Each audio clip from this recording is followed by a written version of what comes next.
Then we're gonna get into today's stories.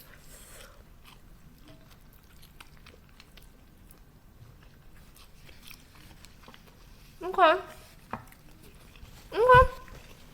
Wow, these chickens.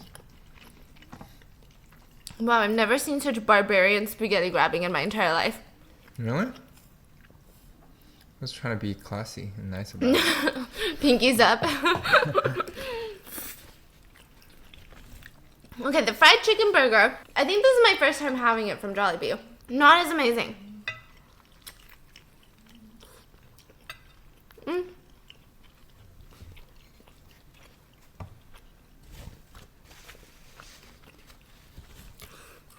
I feel like it's not that good. This is good. What? Oh my god, look at how juicy the chicken is. Look at that. That is so this weird. is so good. What? The flavor is different, but the chicken itself too is very juicy. I'm so confused. So, Huge fan. I you stand. stand Jollibee. I knew you were going to say some stupid shit like that. I knew it was coming. Okay, let me try this. This is good. Wow. You didn't like it Stuff last at the time. bottom, yeah. You like it now? Mm-hmm. Oh yeah. Thank you. So today, I'm just going to jump right in because today's story is very scary. There's a reason I'm filming this during the daytime because Abyss got scared last night when I was reading about this. Normally, if you know anything about me, it's the fact that I'm really clumsy. But it's also the fact that I feel like since I started this channel, I've always had a difficulty believing in ghosts. You know, I try to do these paranormal stories, but I just don't get as into it as I do true crime. I mean, don't get me wrong, I get invested, I get emotionally all up in there. Something about it doesn't hit the same as true crime because true crime just ignites this feeling of first you've got empathy and sadness, and then you've got, you know, fear, and there's just a lot of emotions. But with paranormal stuff, I just have a hard time believing that it's true. And I know a lot of people believe it's true, but it just takes me a minute. Recently, more and more so the past couple of months, I've been under the impression that energy is very important. And this is important because that's the main thing a lot of like paranormal detectives they believe in, which is that it's the energy that's left behind that's causing these experiences of paranormal activity. That is the crunchiest chicken. Wow. Good for you, Jollibee. Good for you.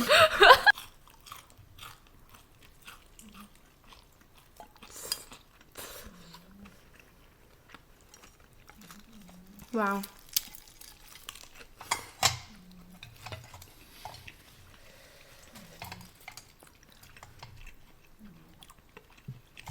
I mean, it's so juicy.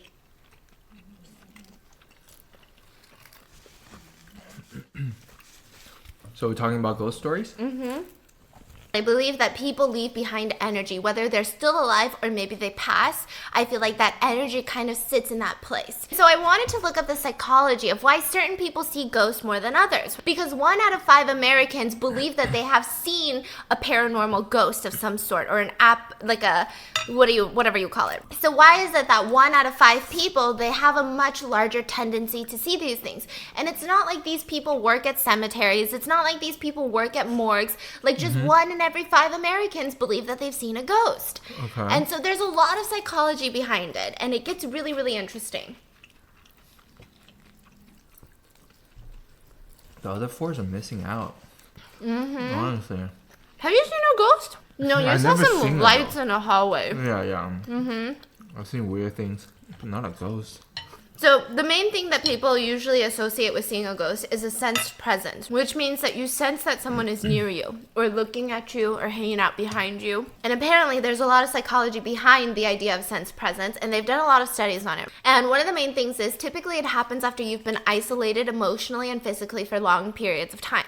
And that doesn't mean that you've been like kidnapped and hidden in a bunker. It just means, for example, did you know that most American widows or widowers, the people that are elderly family and their significant other passes away, not when they're super young, typically what happens to them is that they don't want to go out. They don't want to go and meet people. They just want to sit at home and they want to go through the grieving process. This is completely healthy and normal. But because they isolate themselves from social interactions inside of their house where there's not a lot of physical stimulations, so meaning that nothing's constantly moving inside of your house. Whereas if you walk outside and you're at a busy intersection, you see all these things moving. And so that's why a lot of the times you'll be visited by your past loved ones. Sensed presence happens when you are feeling high levels of stress or anxiety, typically in a environment that has very low social and mental and physical stimulation. So you Does that feel make like sense? someone's visiting. Or you truly believe it happened. So there's 3 ways to approach anybody who's ever seen a ghost. And it's the fact that, 1, they did see a ghost, because you can't prove that they haven't. Or B is, for whatever reason, they truly, truly believe that they did see a ghost when maybe they didn't.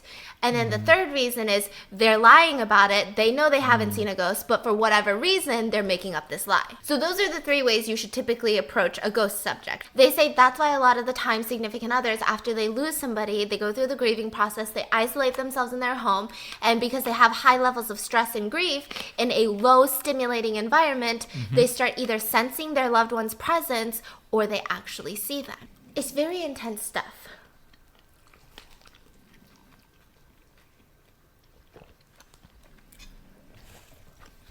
That makes sense. This is what I read. This is not how I feel. They also said, a lot of psychologists said it also applies to religious moments. Because typically when people see people through religious moments, maybe religious figures, this is not my opinion. I am not very religious, so I have no idea. It's usually after long periods of either fasting, which would equate to high levels of stress in your body, and typically through long, prolonged periods of isolated meditation, whether it's prayer or thinking, And then you start feeling something. And then you start either seeing, this person telling you like you're on the right path, or they give you a sign, or you, and see, that's crazy because you could either say it's psychology or you could say that's just how the world works, whether you saw the sign, like it's still a sign even if your brain made it up, no? Yeah. That was deep.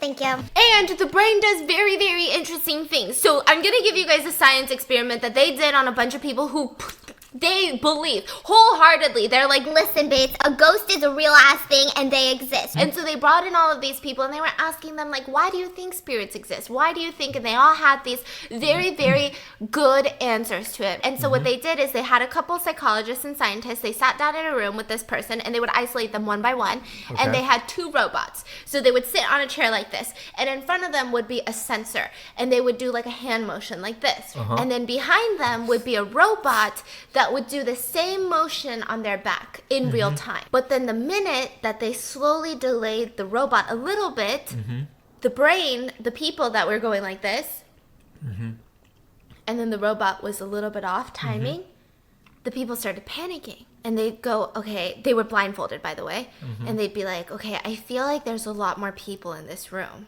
That's so. And the scientists weird. were like, no, it's just us. Like we said there was going to be. And they go, no, I feel like someone's here watching me or something. And the scientists were like, that's so interesting, And some of them even had to leave the study because they were so paranoid. Like they started getting anxiety from it.